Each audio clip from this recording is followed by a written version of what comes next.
Obrigado a todos. Em primeiro lugar, gostaria de agradecer ao sindicato, ao Flávio, que me fez o convite novamente para estar aqui. É sempre um enorme prazer conversar com vocês. Eu sempre aprendo muito quando venho ao sindicato. Nós que somos da universidade, nós vivemos em grande parte do tempo numa bolha, numa ilha isolada dos movimentos sociais, então é sempre muito importante para nós esse contato mais direto, mais intenso com os movimentos sociais, que é a partir daí que a gente restaura o nosso pensamento crítico. Eu acho que é no movimento que as coisas acontecem, que a dinâmica está presente. Então, é sempre um grande prazer estar aqui com vocês. Bom, o Flávio me pediu para vir aqui conversar hoje com vocês, no intuito de fazer uma rápida avaliação de conjuntura, em especial... Oi? Uma avaliação de conjuntura especial em função do processo eleitoral que nós vivenciamos agora nesse ano, um processo duríssimo, né, todos acompanhamos. Então eu pensei a minha fala dividida em 3 tópicos. O primeiro diria respeito ao processo eleitoral, o como ele se configurou, as suas particularidades. Foi um processo diferente de muitos processos eleitorais que nós vivenciamos nos últimos 20 anos. A segunda etapa, eu trataria mais especificamente dos resultados, ou seja, quais as consequências desse processo eleitoral para as perspectivas a partir do ano que vem, com a nova legislatura na Câmara, no Senado, os novos governos estaduais. E, finalmente, as perspectivas futuras para o movimento social, em particular para o movimento sindical. Vamos lá, então vamos começar falando sobre o processo. Né? Um processo eleitoral complicado, difícil, diferente dos que nós costumamos acompanhar desde, pelo menos, 1989. Desde 89, nós tivemos processos eleitorais nacionais marcados pela polarização entre 2 projetos de nação. Um projeto claramente mais ancorado nos interesses sociais, na integração social e na distribuição de renda, e um outro projeto mais ancorado nos interesses de mercado e no equilíbrio fiscal e na redução da máquina do Estado. Né? De um lado, uma ideia claramente amparada no desenvolvimentismo, e o outro projeto claramente amparado nas perspectivas de ajuste fiscal, e com fortes laços com o neoliberalismo, que teve sua hegemonia durante os anos 90, sob as gestões de Fernando Henrique Cardoso aqui no Brasil. Então, essa eleição ela começa já com um quadro um pouco diferente, porque entre as forças políticas que se colocaram para o primeiro turno, nós tivemos a presença, aí, desde o começo da campanha, do PSB com uma força competitiva. Quando eu falo um pouco diferente, porque eu avalio que, basicamente, foram 3 as forças competitivas colocadas nessa eleição. É claro que existia um conjunto amplo de candidaturas, mas as candidaturas com possibilidades competitivas, de fato, eram aquelas empreendidas pelos maiores partidos, PT, PSDB e PSB. Né? Havia, sem dúvida, outras candidaturas. É bom destacar, por exemplo, uma candidatura mais à esquerda, com perfil socialista, embora não competitiva, da Luciana Genro, né? E uma candidatura mais à direita, né, com perfil claramente liberal, também não competitiva, do PSC, do Pastor Everaldo. Então, nós tivemos aí os 2 polos radicais, a direita e a esquerda, e um núcleo central competitivo, angariando aí as forças pelo PT, PSB e PSDB. A novidade em relação aos pleitos desde 1989 foi a entrada do PSB na jogada, ou seja, uma terceira força que se pretendia como uma terceira via, uma via alternativa entre o modelo estatista desenvolvimentista do PT e o modelo neoliberal do Estado mínimo, do ajuste fiscal do PSDB. Né? E o Eduardo Campos empreendia, na sua figura mesmo, e também através da sua história na gestão do Estado de Pernambuco, um modelo que se propunha compatibilizar desenvolvimentismo com ajuste fiscal e monetarismo. o que de fato aconteceu nesses últimos anos, em grande parte aqui em Pernambuco, que foi o estado que, desde a gestão do Lula, foi o estado que mais cresceu no país, do ponto de vista econômico, foi o estado que mais se industrializou em um momento em que o país está vivenciando uma desindustrialização. Pernambuco está vivenciando a sua revolução industrial. Revolução industrial no sentido estrito do termo, porque não há apenas um crescimento da produção industrial, há uma diversificação industrial que jamais existiu na história do Nordeste, com setores de ponta, empreendendo tecnologias muito avançadas, e setores que nunca existiram no Nordeste, como o setor naval, como algumas áreas do setor de petróleo e gás. É claro, nós já tínhamos a refinaria Landulfo Alves, lá em Camaçari, na Bahia, mas há mais de 40 anos o Brasil não fazia investimentos em refinarias. Está construindo a refinaria Abreu e Lima, em Suape, está construindo a refinaria Premium, em São Luís do Maranhão, no Porto de Itaqui, está construindo a refinaria no Porto de Pecém, no Ceará. Quer dizer, o Nordeste está se agitando nesse setor de petróleo e gás, né, e Pernambuco vem sendo o polo, né, principal desse avanço industrial e dessa diversificação. Só para vocês terem uma ideia, de 2007 para cá, ou seja, nos últimos 7 anos, nós tivemos investimentos da ordem de 40 bilhões só no estado de Pernambuco. Maior taxa de investimento no Brasil nesses últimos anos, né? O PIB médio de Pernambuco vem crescendo a taxas muito mais elevadas do que a média nacional ou do que a média regional. Quer dizer, Pernambuco está concentrando esse processo rápido de mudança que o Nordeste vem passando, por exemplo, atraindo o setor naval, com os novos estaleiros, o setor metal-mecânico, o setor metalúrgico, o setor químico e petroquímico, né, o setor de cimento. Eu estava conversando agora com o Flávio, agora com a vinda da Fiat para Goiânia, isso vem estimulando também outros setores acessórios que estão se instalando lentamente naquela região.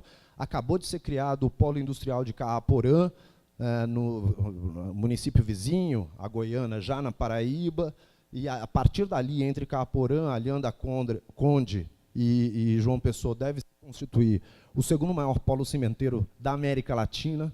E tudo isso é muito novo, são indústrias novas, indústria de vidros planos, que não existe na América Latina, está sendo construída aqui, um polo farmacêutico com a chegada da Hemobras, da Novartis. O Nordeste nunca teve indústria farmacêutica de ponta, está tendo. Então, todo esse processo de transformação e mudança que Pernambuco particularmente vem vivenciando desde a gestão do Lula, acabou se refletindo numa grande popularidade de Eduardo Campos.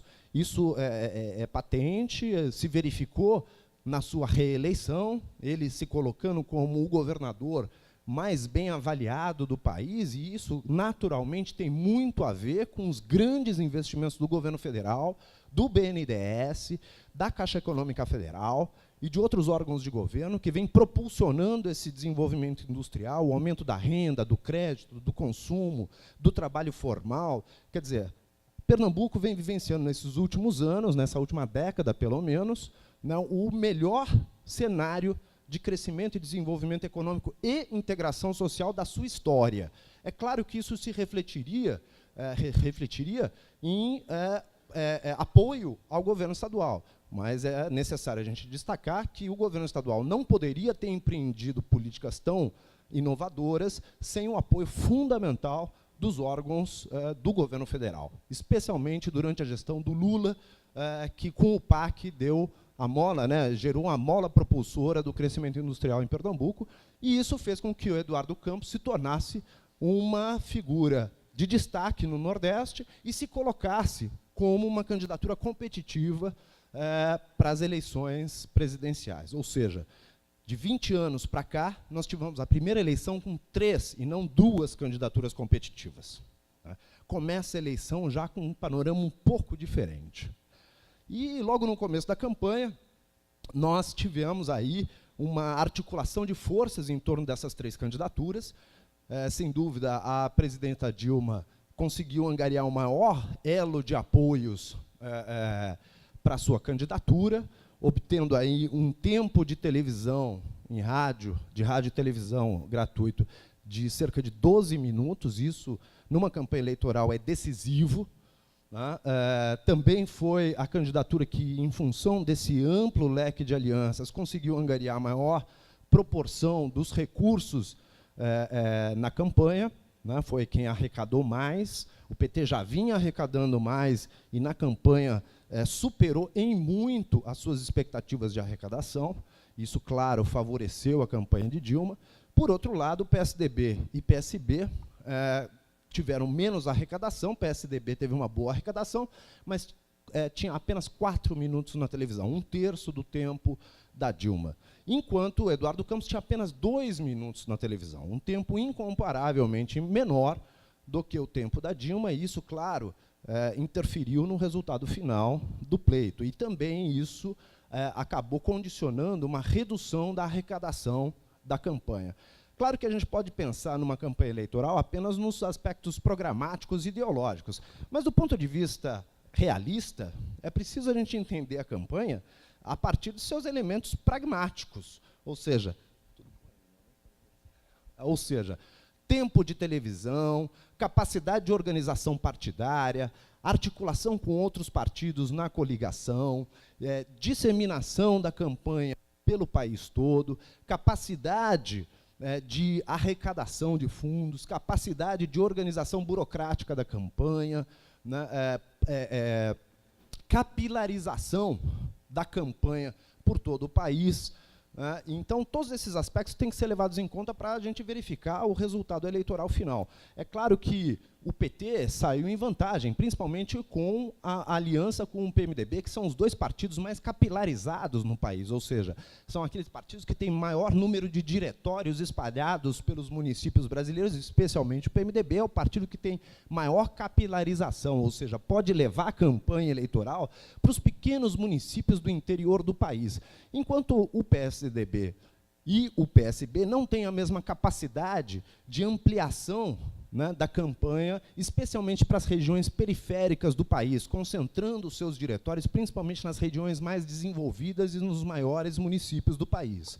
Se a gente for observar a votação da Dilma, isso é patente. A Dilma ganhou de forma acachapante nos pequenos municípios do país, nas regiões mais periféricas do país, no norte e no nordeste. Isso tem a ver com a capacidade operacional da campanha ser executada eficientemente através dessa burocracia partidária, através dessa máquina eleitoral. Bom, começa a campanha com um evento absolutamente inesperado, que foi a morte traumática e violenta de Eduardo Campos. Sem dúvida, vocês aqui de Pernambuco sentiram, obviamente, apoiadores ou não de Eduardo, sentiram o impacto social, político e eleitoral dessa morte inesperada da maior liderança política que Pernambuco já havia produzido desde Arraiz. Quer queira, quer não, gostemos ou não das políticas do Eduardo Campos, ele havia se colocado como a mais importante liderança política de Pernambuco desde Arraiz. Isso não é pouca coisa, é muita coisa. E, sem dúvida nenhuma, a sua morte traumática acabou gerando uma comoção regional muito forte. Isso se refletiu mais tarde na vitória de Marina aqui em Pernambuco e no Acre. O Acre é um eleitorado muito pequeno, é o eleitorado de origem, é o local de origem e nascimento da Marina. Era natural que ela tivesse uma boa votação no Acre, foi senadora pelo Acre, foi deputada pelo Acre.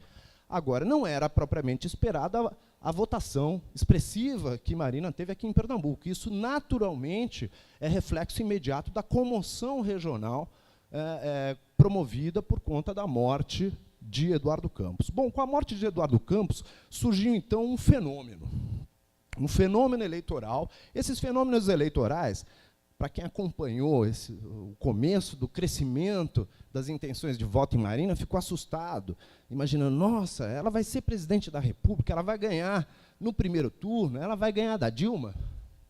Bom, nós que já somos analistas de algum tempo, né, várias vezes eu fui chamado aos veículos de comunicação lá na Paraíba para comentar o fenômeno Marina. E desde os primeiros momentos, desde a morte do Eduardo, eu já dizia, olha, ela deve crescer muito, mas é um crescimento frágil, é um crescimento insustentável no longo prazo, porque ela não tem estrutura partidária. O PSB era contra a Marina, especialmente nos principais polos eleitorais do país, São Paulo, Minas Gerais, Paraná e Rio de Janeiro. Tá?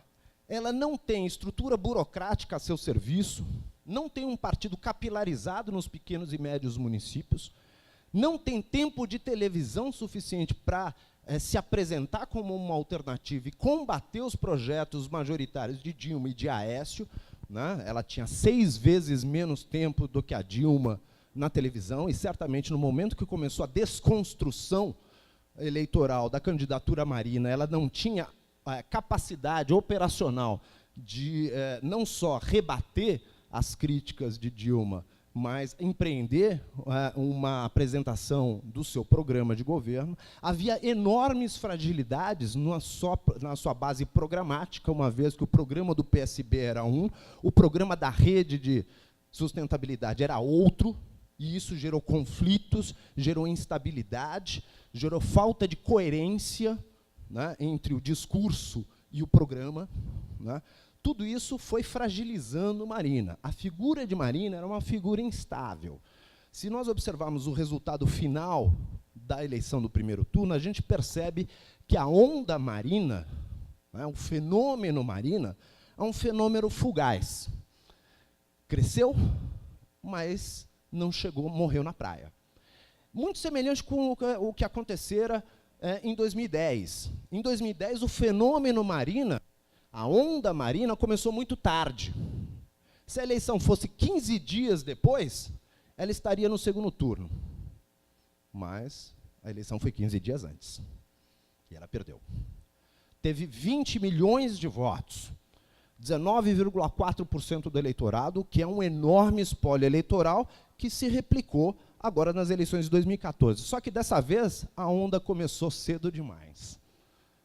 Se a eleição fosse 15 dias antes, certamente Marina estaria no segundo turno e não Aécio Neves. Assim como, em 2010, se a eleição fosse 15 dias depois, ela também estaria no segundo turno. A onda foi cedo demais. Por quê? Porque mostra a fragilidade da candidatura Marina. Tá? Quantos deputados a rede dispõe? Nenhum. Quantos deputados a rede disporá a partir de 2015? Nenhum. Quantos diretórios partidários da rede de sustentabilidade existem no país? Nenhum.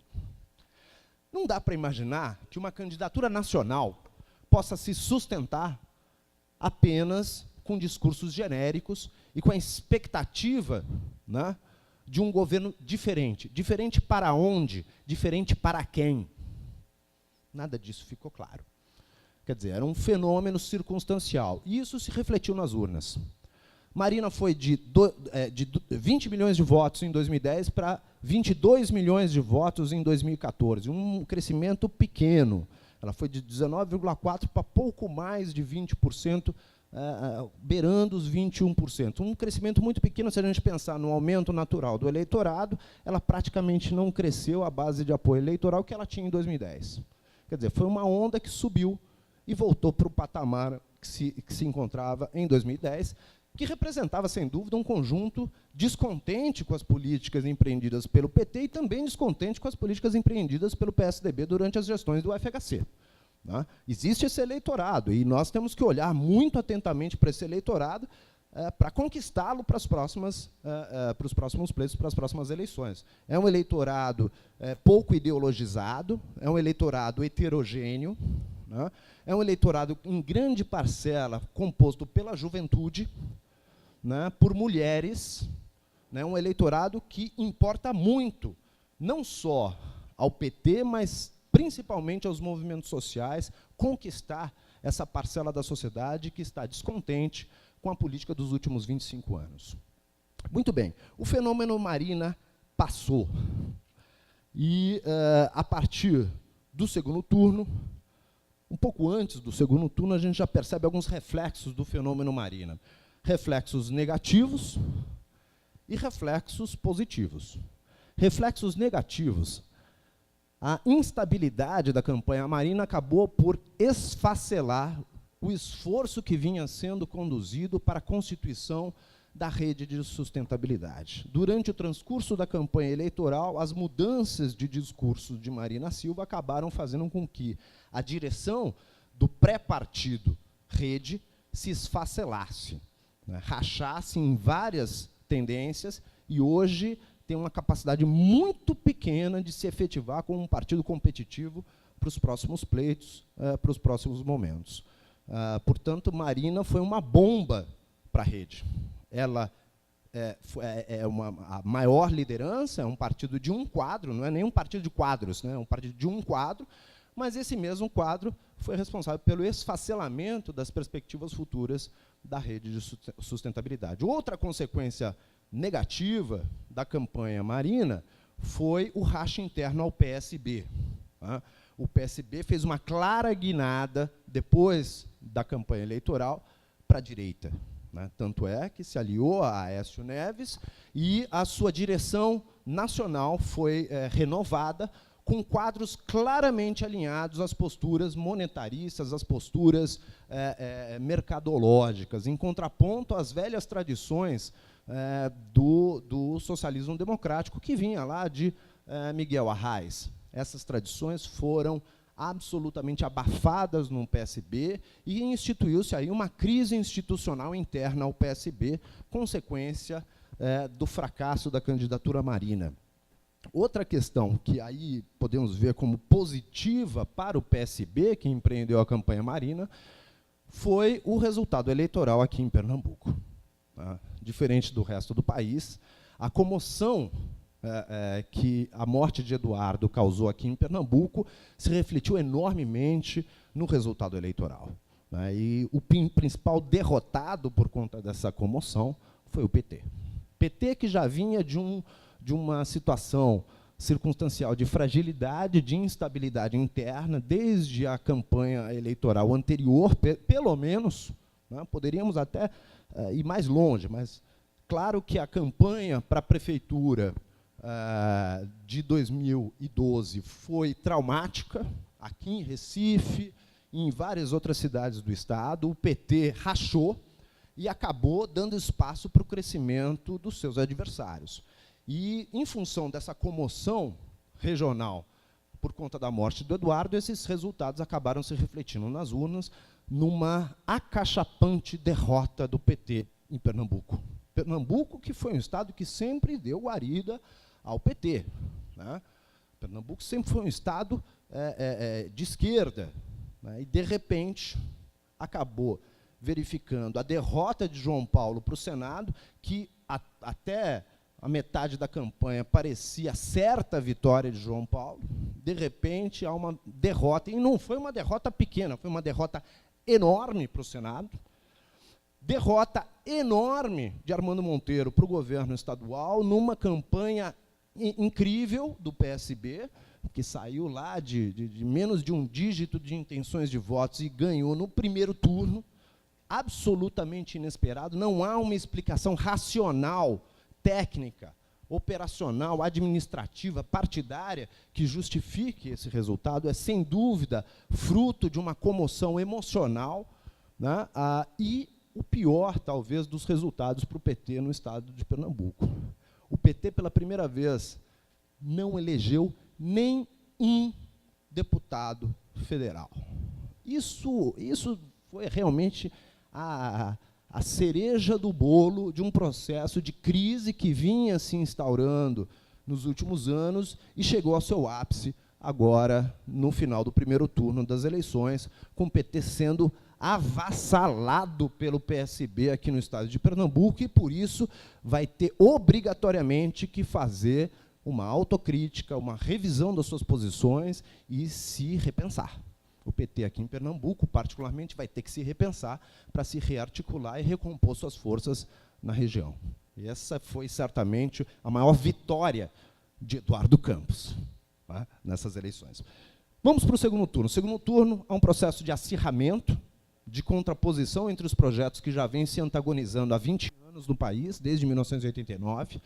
E a característica que ganhou essas eleições se aproximaram um pouquinho também da característica expressa nas eleições de 1989 entre Lula e Collor. Foi uma eleição marcada por uma distinção muito radical entre grupos sociais, entre classes sociais e entre regiões do país. É claro que quando se fala, não, o Nordeste e o Norte estavam com o PT e o Sul-Sudeste estavam com o PSDB, a gente precisa flexibilizar esses dados, né? Claro que não é todo o Sul, não é todo o Sudeste, mas, de fato, é inegável que houve uma grande, maior aprovação ao PSDB no Sul-Sudeste e uma enorme, maior aprovação no Norte e Nordeste para o projeto petista. O que estava em jogo não era, nessas eleições, propriamente a anteposição entre Dilma e Aécio. Essas são as figuras circunstanciais que estavam à frente dos processos eleitorais. O que estava em jogo e o que está em jogo agora são dois projetos opostos de nação.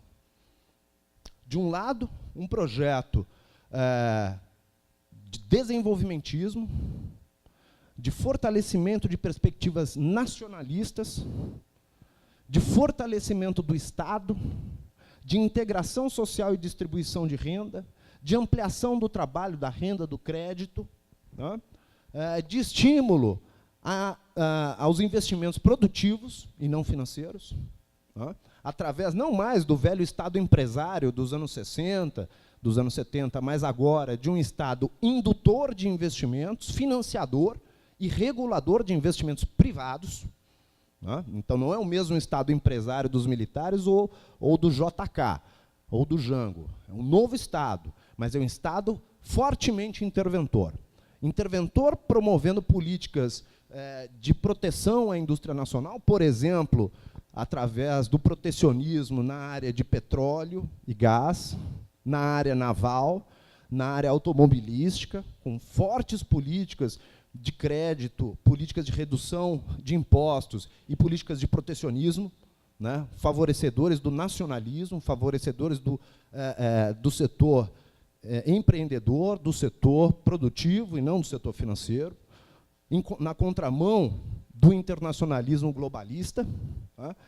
E, finalmente, nós temos um Estado proposto pela Dilma, que é um Estado com forte prioridade para a área social. Do outro lado, nós temos um outro projeto de nação, que, circunstancialmente, foi encampado pelo Aécio Neves. Mas é o mesmo projeto que já havia sido colocado pelo Alckmin, pelo Serra e pelo Fernando Henrique. É um projeto de um Estado mínimo, e não de um Estado forte, de uma aliança privilegiada com os Estados Unidos, e não o multilateralismo que o Lula e a Dilma vêm propugnando. Multilateralismo do Lula e da Dilma diz respeito a alianças comerciais privilegiadas com os países não hegemônicos, especialmente com a América Latina, com a África e com a Ásia, através do fortalecimento de instituições como a Unasul, o Mercosul, o G20, os BRICS. BRICS é o conjunto de países que reúnem Brasil, Rússia, Índia, China e África do Sul. São os países baleia, né? São os países muito grandes, com potencial de crescimento dos seus mercados também muito grande. Ao contrário do alinhamento privilegiado aos Estados Unidos. Ou seja, o projeto que o PT encampou é um projeto anti-ALCA, pró-América Latina, pró-países não hegemônicos, pró-países em desenvolvimento. Então, é um outro projeto. O projeto do PSDB é um projeto voltado preferencialmente para o ajuste fiscal, né? Redução dos gastos do governo, ajuste das contas públicas, aumento do superávit primário, né? Aumento dos impostos. Né? O tempo todo o Aécio reivindicava o aumento da gasolina. Né? precisa aumentar os preços que estão sendo represados pelo governo. Era isso que ele dizia na campanha. Os preços administrados, que são os preços de energia elétrica, de gasolina, da água, etc., estariam represados pelo governo por conta das questões eleitorais. Agora, passada a eleição, aumenta a gasolina, o PSDB fala, que absurdo, aumentou a gasolina. É incrível. Mas esse é o projeto. É um projeto anti-estatista, antipopular, né, favorecedor do mercado, favorecedor da globalização em contraponto ao nacionalismo. São dois projetos de nação opostos. Né. É claro que, em alguns momentos, há elos de conexão, mas, de forma geral, são projetos antagônicos, e são os projetos antagônicos que se colocam desde 1989 nesse país. Eu lembro muito bem, na campanha Lula-Collor, quando Lula dizia o seguinte, nesse país só tem dois lados, ou se está do lado dos trabalhadores, ou se está do lado dos patrões. Não há alternativa. E, de fato, de alguma maneira, o perfil classista, que foi típico da campanha de 89, de alguma maneira, não da mesma forma, mas de alguma maneira se aproximou da perspectiva que nós vivenciamos nessas eleições. Não é propriamente um perfil classista, porque, em 89, nós tínhamos um movimento social muito forte e organizado de forma classista, a classe trabalhadora organizada a partir, principalmente, do movimento popular e das suas centrais sindicais. Hoje, o peso do movimento popular e das centrais sindicais é menor. Hoje, eu poderia dizer que não foi uma eleição classista entre a classe trabalhadora e a classe burguesa. Hoje, nessas eleições, ocorreu uma distinção de renda. Os pobres e os ricos. Eu procuro retirar esse aspecto classista, porque os pobres não necessariamente se reconhecem como parte da classe trabalhadora e não necessariamente reivindicam propostas voltadas para a classe trabalhadora, reivindicam melhoria da sua própria qualidade de vida. Então, é uma perspectiva mais individualista e menos classista. Mas, de qualquer maneira, o que está colocado é pobres contra ricos. Os ricos, especialmente das regiões mais desenvolvidas do país, mais industrializadas, com maior escolarização, maiores rendas do centro-sul do país, não estavam mais dispostos a financiar a distribuição de renda, e queriam redução de impostos das empresas, para estímulo ao investimento produtivo e ampliação de seus lucros. Porque é muito bom a gente destacar que, embora a grande mídia, que foi também um ator importante nessas eleições, embora a grande mídia tenha destacado que Dilma Rousseff teria conquistado os votos do Nordeste e do Norte, principalmente porque são pessoas de baixa escolarização, com acesso a pouca informação, essa é uma interpretação muito enviesada. Se nós observarmos as políticas públicas realizadas nos últimos anos, nós perceberemos que o voto do Nordeste e do Norte na Dilma Rousseff foi um voto absolutamente racional, não teve nada de passional. A maior parte dos que recebem salário mínimo estão no Nordeste. E os aumentos reais do salário mínimo que tivemos em todos os anos, desde a posse de Lula, impactaram muito mais no Nordeste do que em qualquer outra região do país. A maior parte dos que recebem Bolsa Família, 56%, estão no Nordeste. A maior parte dos recursos de financiamento do Minha Casa Minha Vida foram alocados para o Nordeste. Praticamente 40% dos recursos do PRONAF para a agricultura familiar, que é forte especialmente no Nordeste, praticamente não tem agricultura familiar no Sul-Sudeste. No Sudeste. No Sul ainda tem um pouco, no Rio Grande do Sul em particular. Mas no Sudeste não tem praticamente agricultura familiar, é só agronegócio. Aonde está a agricultura familiar? Aqui no Nordeste. É para cá que vieram os recursos de financiamento do PRONAF. É para cá que vieram os recursos do Luz para Todos. O Sudeste não tem carência de iluminação. Quem tem carência de iluminação é o Norte e o Nordeste, são as regiões periféricas, são os menores municípios nas zonas rurais. É claro que é natural que, com o aumento do emprego formal, com o aumento dos direitos sociais, com o aumento da renda, com o aumento de 4 vezes do crédito popular, com o aumento do financiamento imobiliário, com o aumento do financiamento agrícola para as famílias agricultoras, para os camponeses, com o aumento dos programas de infraestrutura voltados para os mais pobres, do Norte e do Nordeste. É natural que essa população, que foi diretamente beneficiada por esses programas e políticas públicas, fizesse uma opção racional por Dilma Rousseff. Então, embora a mídia tenha tentado demonstrar que o nordestino não sabe votar e, por isso, votou na Dilma, isso é uma falácia, isso é uma enganação. O nordestino soube votar, votou racionalmente, votou de acordo com seus interesses. Porque os seus interesses foram privilegiados durante os últimos anos, sob as gestões de Lula e Dilma. Muito bem, essa polarização que aconteceu no segundo turno, especialmente, acabou gerando um clima de conflito cada vez mais acirrado. Passados os primeiros dias do final do primeiro turno, verificamos em praticamente todo o país um acirramento de ambos os lados durante o processo eleitoral. Especialmente no Sudeste, essa polarização se tornou extremamente agressiva.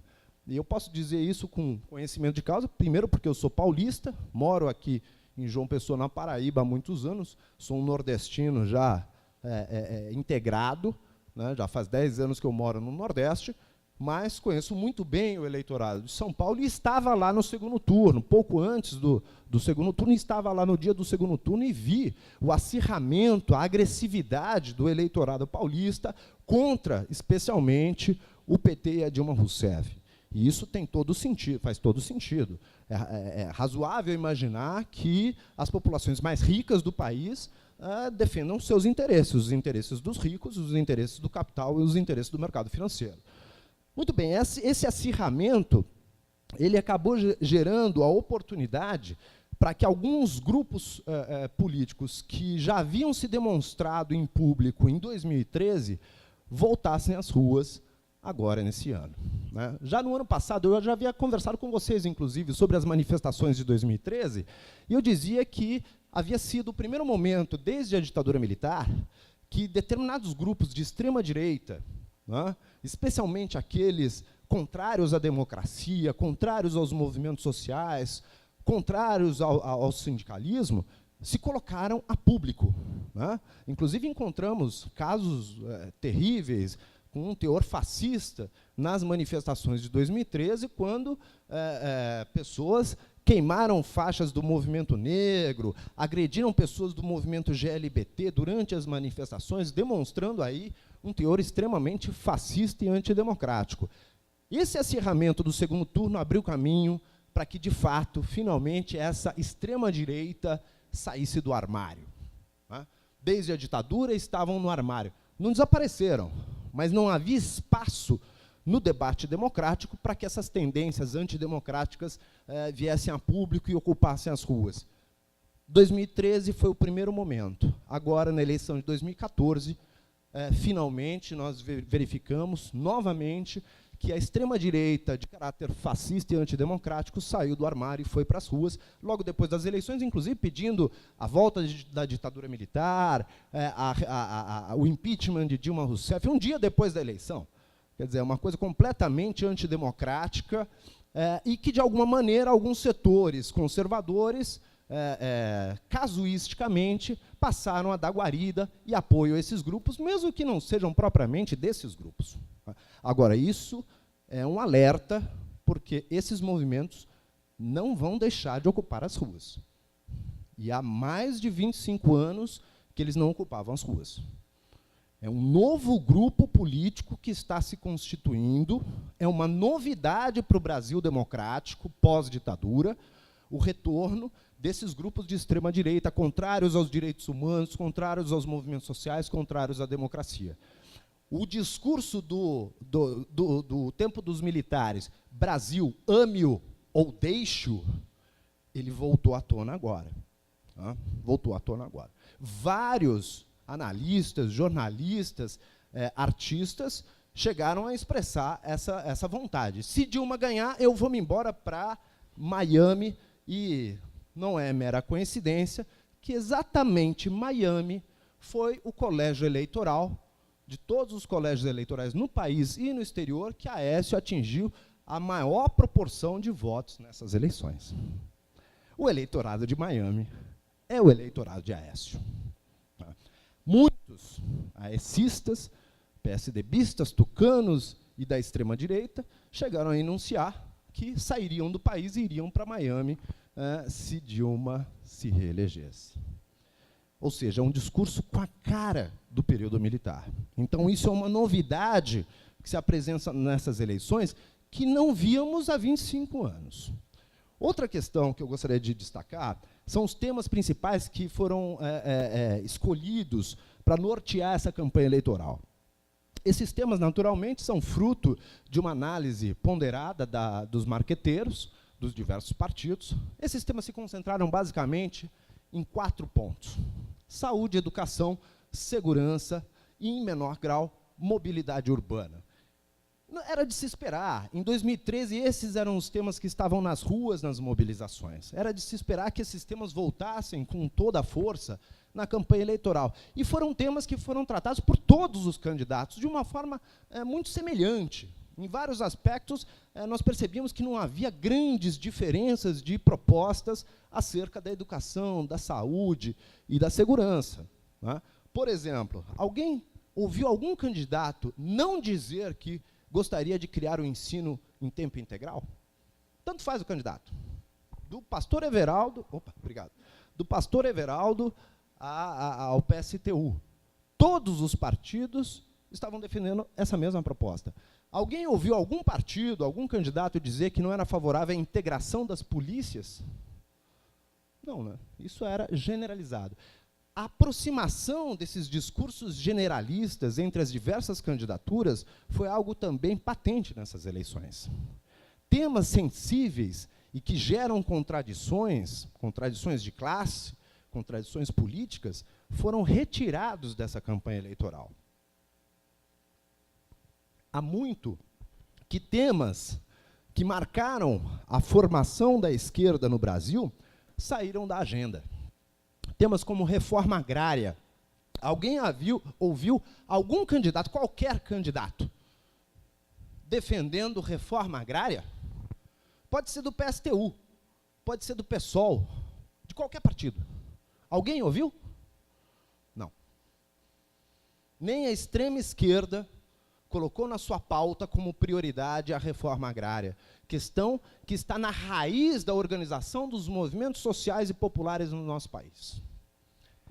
Reforma tributária, à exceção de uma ou outra questão levantadas por Luciana Genro e pelo PSTU, praticamente nenhuma outra candidatura ou partido sugeriu uma proposta de reforma tributária. Nós sabemos, e isso é conhecido por todos, que o processo de distribuição de renda e de desconcentração de renda, promovido desde o início do governo Lula, ele chegou num teto.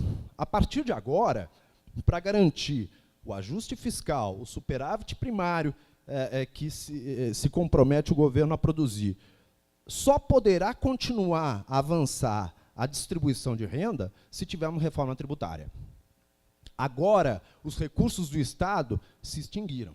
Não dá mais para ampliar os programas de distribuição de renda, a não ser que a gente retire dinheiro dos ricos e transfira para os pobres, através de uma reforma tributária que tribute não o trabalho e a produção, como é hoje o sistema tributário brasileiro, mas que tribute a riqueza e a renda. Tribute os ricos de forma progressiva. O que o prefeito de São Paulo vem propondo para o município, uma grande reforma tributária, é algo que deveria estar na pauta, na agenda dos candidatos, mas não apareceu na agenda. O Fernando Haddad vem propondo um imposto progressivo, ou seja, quem tem mais paga mais, quem tem menos paga menos, quem não tem não paga. Ou seja, vamos retirar dos mais ricos para redistribuir para os mais pobres. Essa é uma forma de redistribuição sem ter que alocar recursos diretos do orçamento. É uma forma de ampliar o processo de distribuição de renda que nós já estamos vivenciando nos últimos anos. Agora, é um tema que ficou de fora da campanha eleitoral. O tema, por exemplo, da reforma do ensino, né? Já o Lula já havia promovido, junto com a Dilma, uma verdadeira revolução nas universidades, no ensino universitário. A reforma universitária, através do REUNE, do ProUni, foi tremenda. E eu posso falar com todo o conhecimento de causa, porque eu acompanhei esse processo de dentro da universidade. Hoje, a maior parte dos meus alunos são filhos de trabalhadores. Hoje, eu tenho inúmeros estudantes negros. E eu posso dizer para vocês, há 10 anos atrás, que eu já trabalhava na universidade, eu não tinha nenhum aluno negro. E raríssimos eram os filhos de trabalhadores que tinham assento nas minhas salas de aula. A situação mudou, e mudou muito, e mudou privilegiando o Norte e, particularmente, o Nordeste, onde foram criadas o maior número de universidades, onde foram ampliadas, em maior grau, as vagas para o ensino superior. Dilma aventou algumas sugestões na área de reforma educacional, mas, nesse sentido, em vários aspectos, se aproximou também do discurso de outros candidatos, falando da importância da educação infantil e da educação técnica, e da necessidade de reforma dos currículos escolares do segundo grau, adequando-os às perspectivas contemporâneas do mercado. É o começo de uma proposta, mas nenhuma dessas propostas foi aprofundada por qualquer dos candidatos. Vejam que, quando a gente fala nessa plataforma de reformas, é interessante que reforma tributária está fora, reforma agrária está fora, reforma urbana, coisa que o Haddad também está fazendo agora em São Paulo. O Haddad propôs uma reforma urbana. Então, o sujeito tem lá o seu terreno para especular. Se ele passar um ano sem ocupar esse terreno, ele vai pagar X de imposto. No segundo ano, se ele não ocupar esse terreno, ele vai pagar 2X.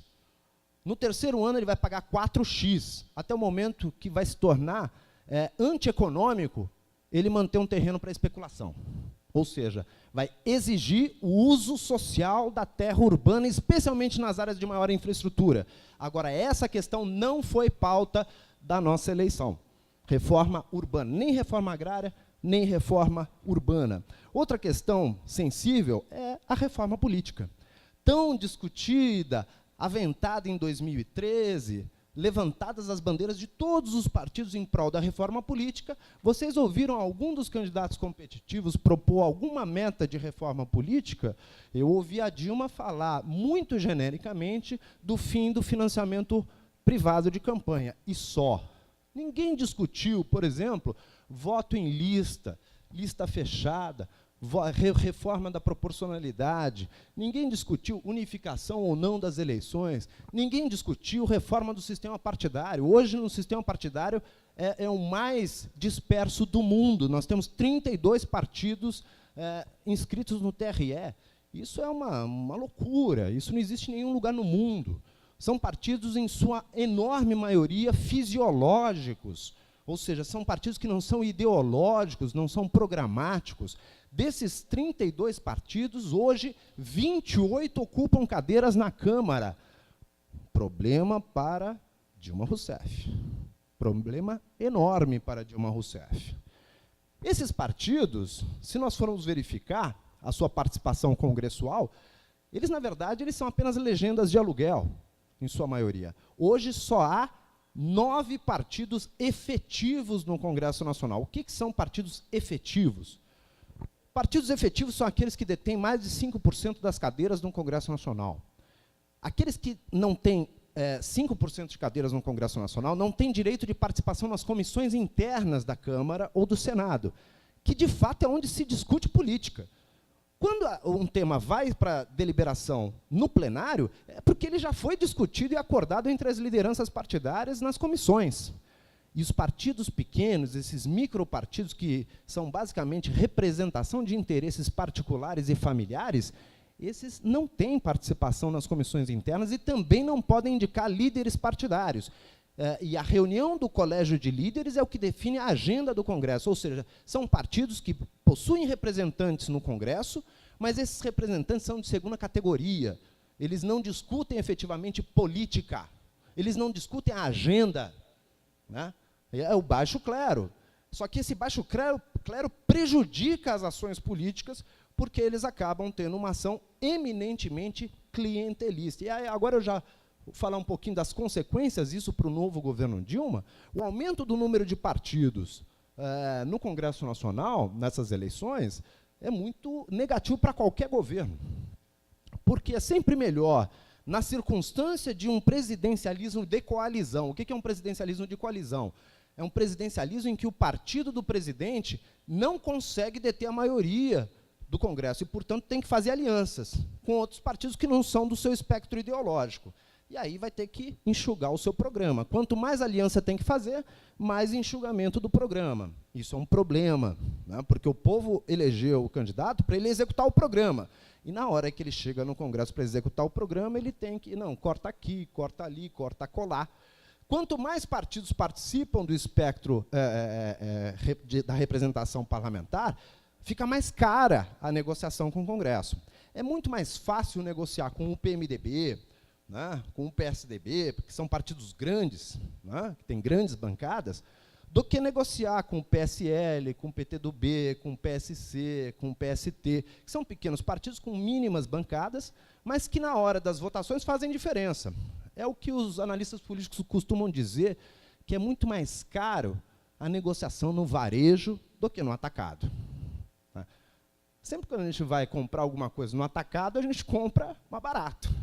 Quando é no varejo, quando você tem que negociar, ao invés de negociar com 2, 3 partidos, você tem que negociar com 15, 16 partidos, essa negociação sai mais cara. Ou seja, a perspectiva de execução na plenitude do programa, a partir do qual a Dilma foi eleita, vai ser mais difícil nesse ano, porque o espectro partidário no Congresso aumentou. Ou seja, vai, sem falar o perfil, né, desse novo Congresso, que, na verdade, é um terror. Quando eu falava das reformas que não foram pautadas nessa eleição, novamente vem à tona a velha imagem de um líder popular, de tradição getulista, que foi impedido de continuar o seu governo, que foi João Goulart. Em 1964, às vésperas do golpe militar, Jango propôs exatamente reforma agrária, reforma tributária, reforma educacional, reforma bancária, né, e reforma política. A gente fala, não, é preciso uma reforma política, mas isso já tinha sido proposto desde 1964 e não foi feito. Todas as reformas de base que nós almejamos lá em 64 e foram interrompidas pelo golpe militar, ainda estão por ser feitas.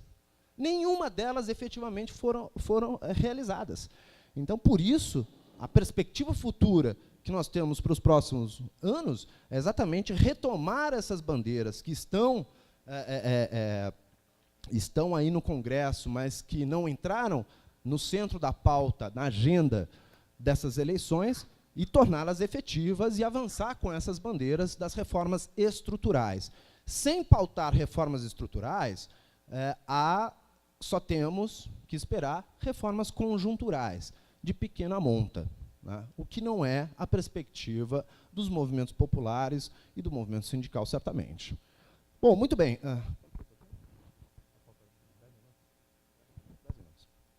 Muito bem.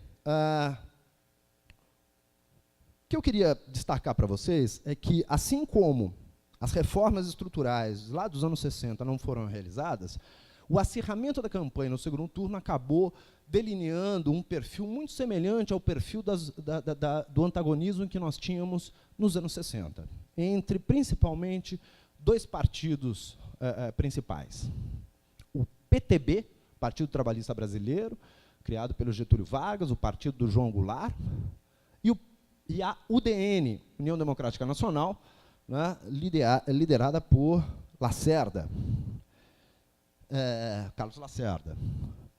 Não sei se vocês lembram, alguns, poucos de vocês, eu imagino, que devam se lembrar do momento, do começo dos anos 60, em que a extrema-direita, amparada no lacerdismo, no udenismo, tinha um discurso muito claro contra o governo desenvolvimentista, trabalhista de João Goulart. Na campanha de Jânio Quadros, isso ficou patente. Não sei se vocês lembram do jingle da campanha do Jânio Quadros. Eu vou relembrar, certamente muitos de vocês vão se lembrar.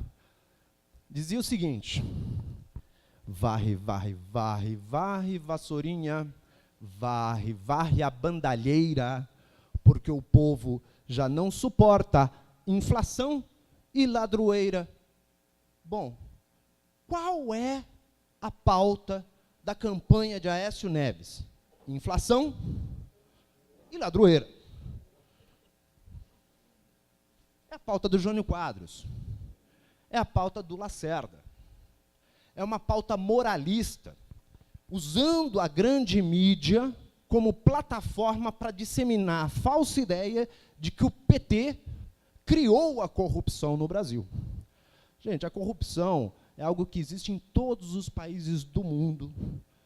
Desde que as sociedades organizadas existem, existe corrupção.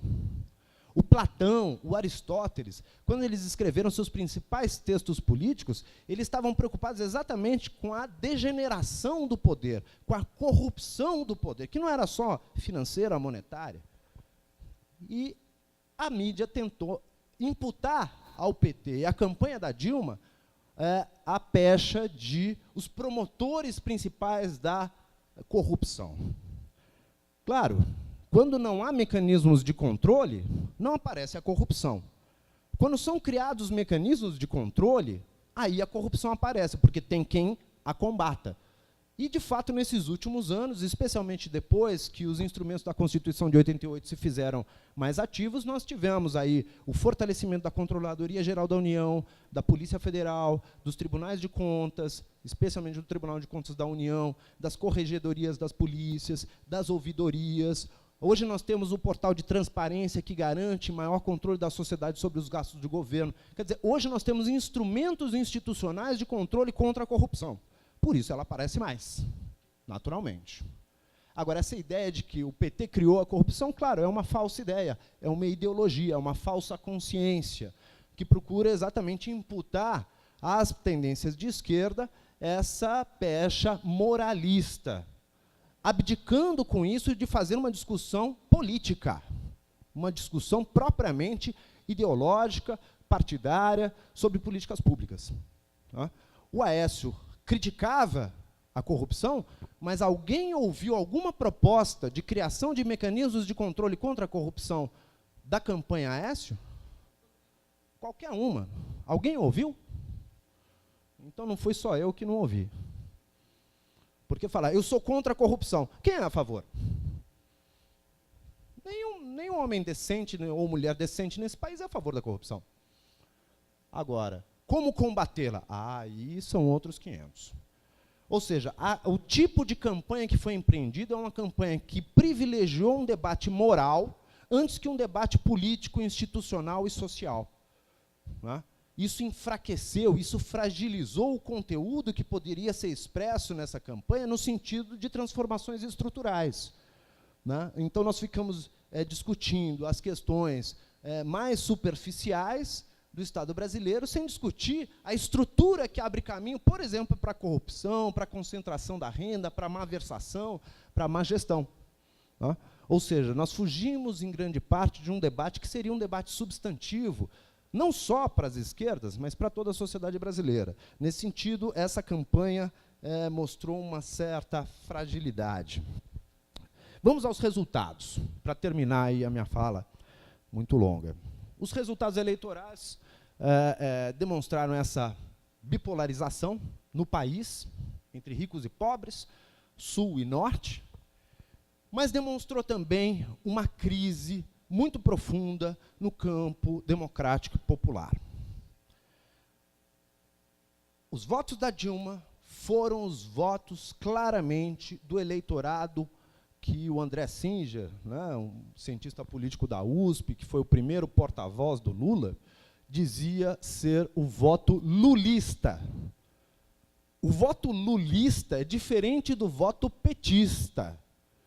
Né? O voto petista é aquele que se origina dos maiores centros industriais do país, com populações com maiores escolarizações, maiores rendas, das maiores cidades, das cidades mais urbanizadas do país, onde nasceu o PT. O berço do PT está nas cidades industriais, está no ABC de São Paulo, está na periferia, na Baixada Fluminense do Rio de Janeiro, onde estão concentradas as indústrias, está no Rio Grande do Sul, enfim, nas grandes cidades industrializadas, urbanizadas, com altas rendas, com altas escolarizações, né, com um eleitorado que se considerava de esquerda, com tradições em favor da luta democrática, né, com tradições pró-reivindicação sindical. Já o eleitorado lulista é muito diferente, muito diferente. O eleitorado lulista, ele provém não do sul-sudeste, não provém das regiões mais industrializadas, urbanizadas do país, não provém dos maiores municípios, ao contrário, provém das regiões periféricas do país, no norte e nordeste, provém dos menores municípios, provém de populações com menores rendas, menores escolarizações, em regiões menos urbanizadas, pessoas que se autodeclaram de direita. Pasmem, as pesquisas estão feitas e os resultados estão divulgados já há alguns anos. Pessoas que não acompanharam os movimentos pela redemocratização. Pessoas que são contrárias às greves e ao movimento reivindicativo dos sindicatos. Vejam, não é o mesmo perfil, é um perfil muito diferente do perfil do petista. O eleitorado lulista é o que amparou a eleição de 2006 do Lula, de 2010 da Dilma e, novamente, a reeleição da Dilma agora, em 2014.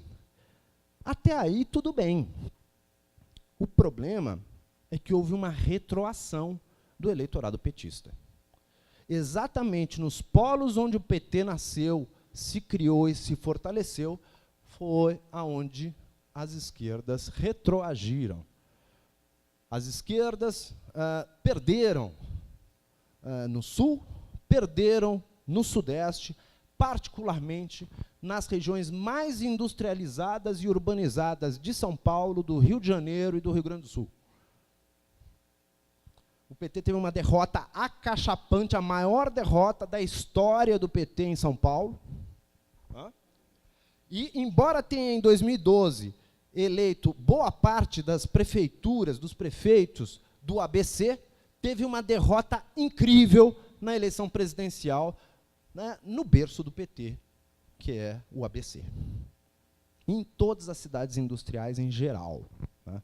Em São Paulo, por exemplo, o PT só ganhou em Hortolândia, um município muito pequeno do interior de São Paulo. Em todos os outros municípios foi derrotado, e foi derrotado com larga margem de votos por Aécio Neves. É um sinal amarelo. O PT se fragilizando, por exemplo, aqui em Pernambuco. O PT se fragilizando nos polos industriais, né? Especialmente dos polos onde a maior organização sindical do país. Não é qualquer lugar.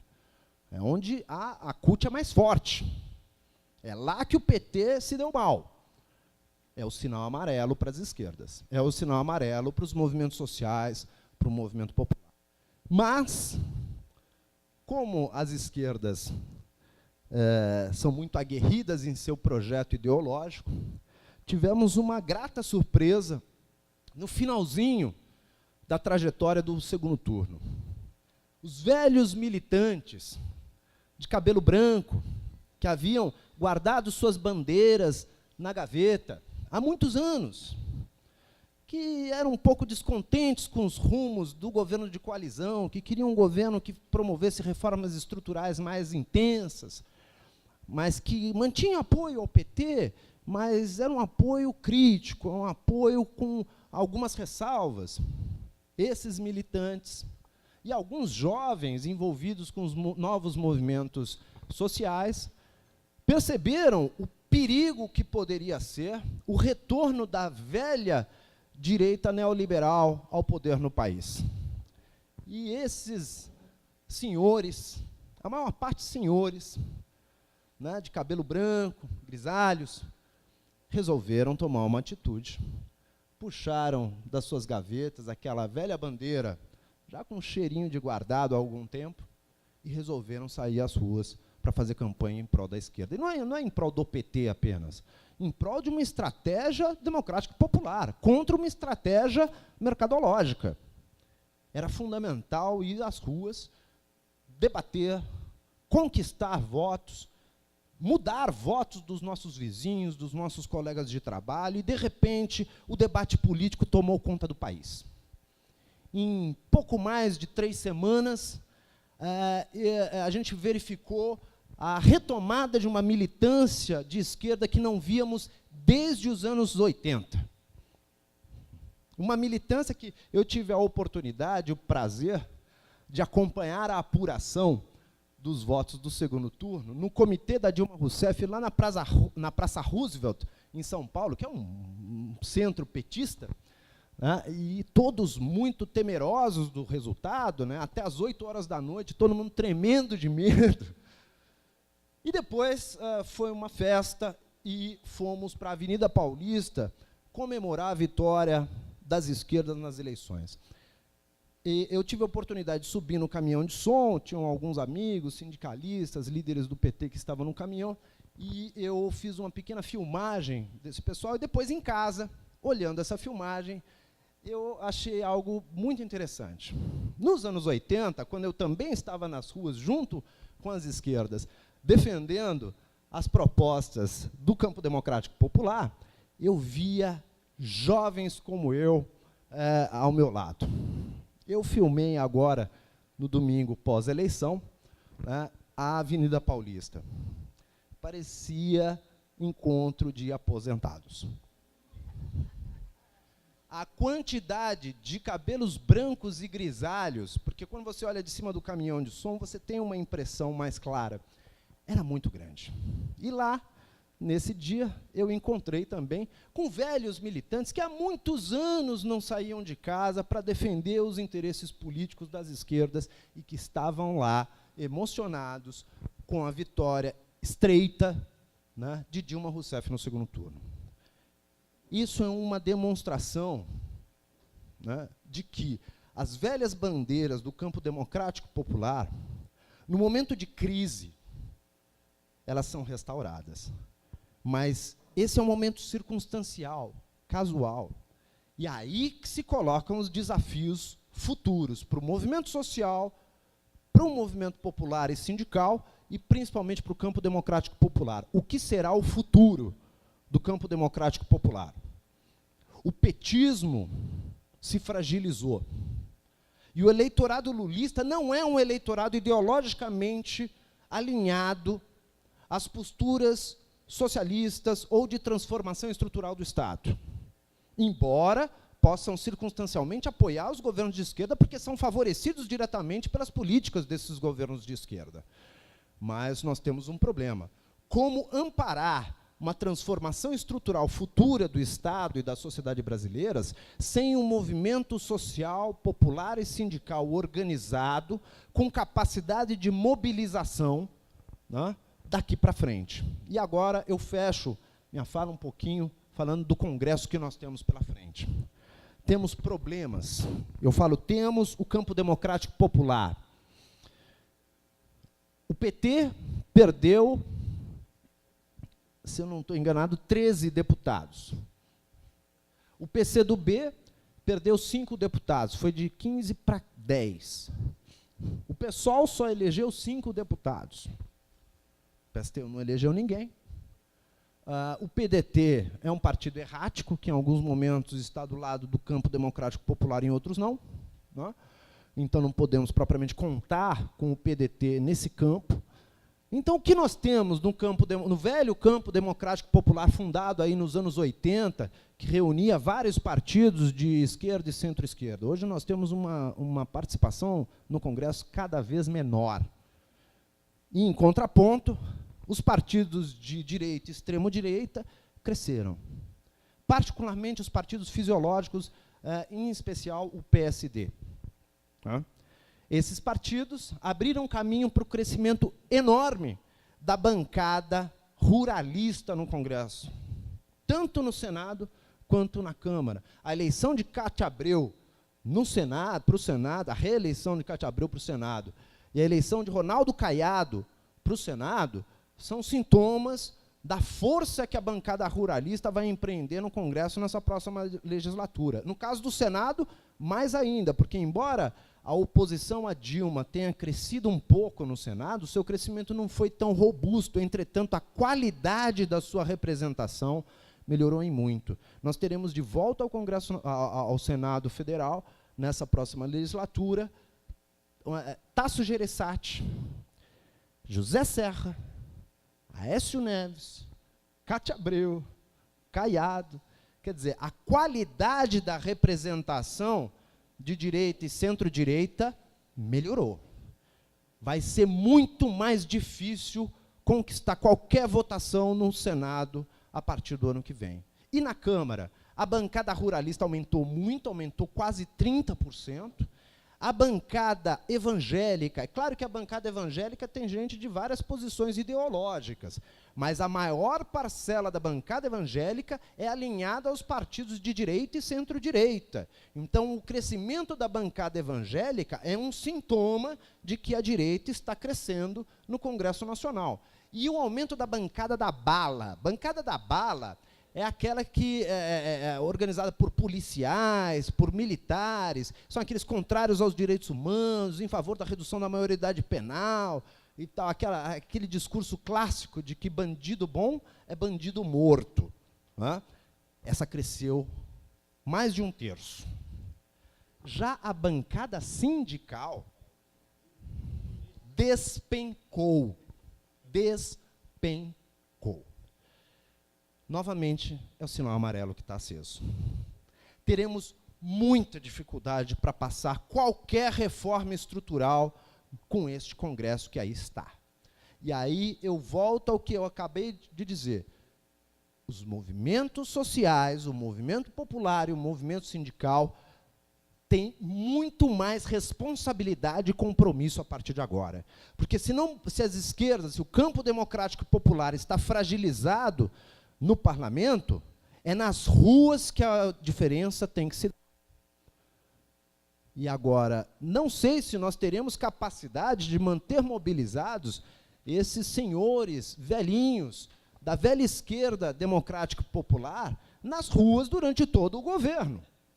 Nós temos que pensar em estratégias de recompor esse campo democrático popular, porque a única alternativa que o governo atual, reeleito, terá para avançar na plataforma de reformas estruturais é com apoio popular.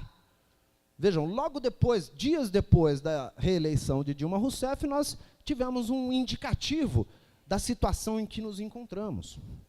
Com esse Congresso que está aqui, que é melhor do que o Congresso que entrará no ano que vem. Tivemos uma derrota acachapante na votação dos conselhos populares, que é uma reivindicação histórica dos movimentos sociais. A ampliação dos conselhos populares. Fomos derrotados acachapantemente no Congresso dias depois da reeleição de Dilma Rousseff. No mesmo dia que nós fomos derrotados nos conselhos populares na Câmara, o presidente do Senado, Renan Calheiros, que é um aliado, aliados como esse não precisa de oposição, né? Disse que a proposta de Dilma de convocação de um plebiscito ou de um referendo para discutir a reforma política não será apoiada pelo PMDB, que é o principal parceiro do PT no Congresso. Ou seja, dias depois da eleição, a gente já percebe que a oposição está forte e que a situação está frágil. Está frágil. E mais, no mesmo dia, foi um dia terrível para o campo democrático popular, na minha opinião particular.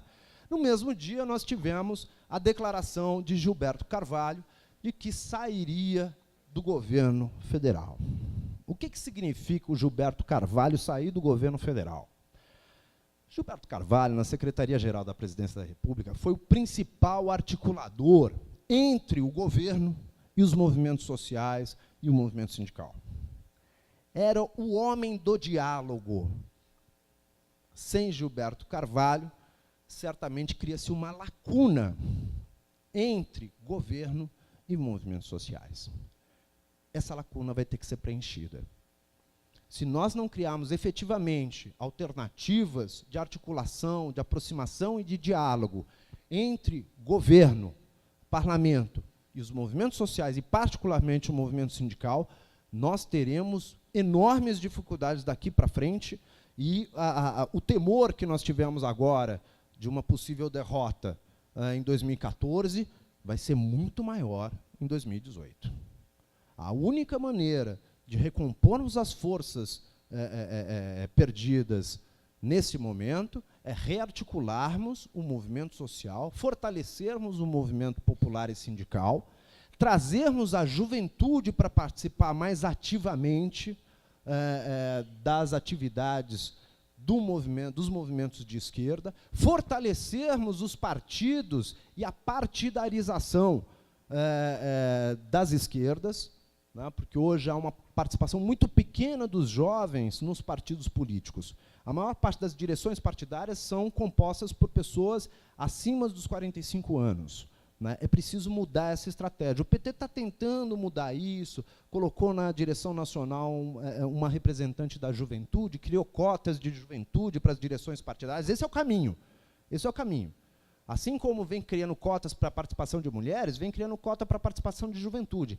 É o caminho. Os sindicatos e os movimentos sociais têm que seguir esse caminho, de trazer a juventude para próximo dos sindicatos, dos movimentos, das associações e dos partidos de esquerda.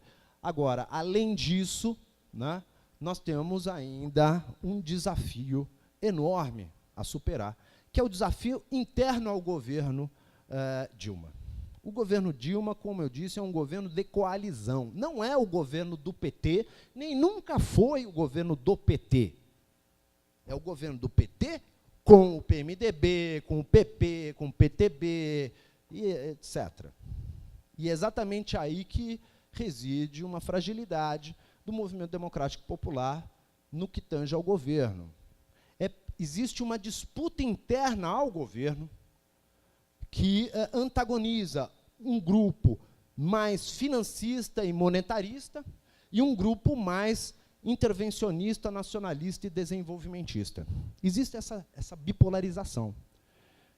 Até agora há pouco, até alguns anos atrás, pelo menos 2 anos atrás, o grupo monetarista tinha muita força.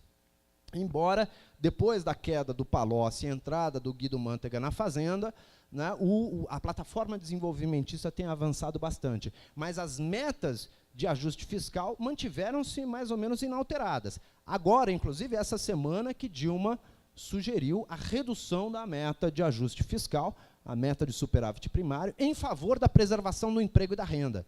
Vejam, são 2 alternativas antagônicas. Ou a gente preserva o emprego e a renda, ou a gente faz ajuste fiscal. No momento de crise internacional, Dilma vem optando por preservar o emprego e a renda. Certamente a Aécio privilegiaria o ajuste. Tá? E agora nós precisamos empreender um debate e uma disputa interna ao governo para puxar o governo para o lado do campo democrático popular e alijá-lo das associações que ele mantém com os campos conservadores. Eu falo campos conservadores. Aí envolve tanto os partidos de centro-direita, quanto parcelas consideráveis da grande mídia. Grande mídia que foi um ator preponderante nessas eleições, mais uma vez, servindo aos intentos característicos da direita organizada. Né?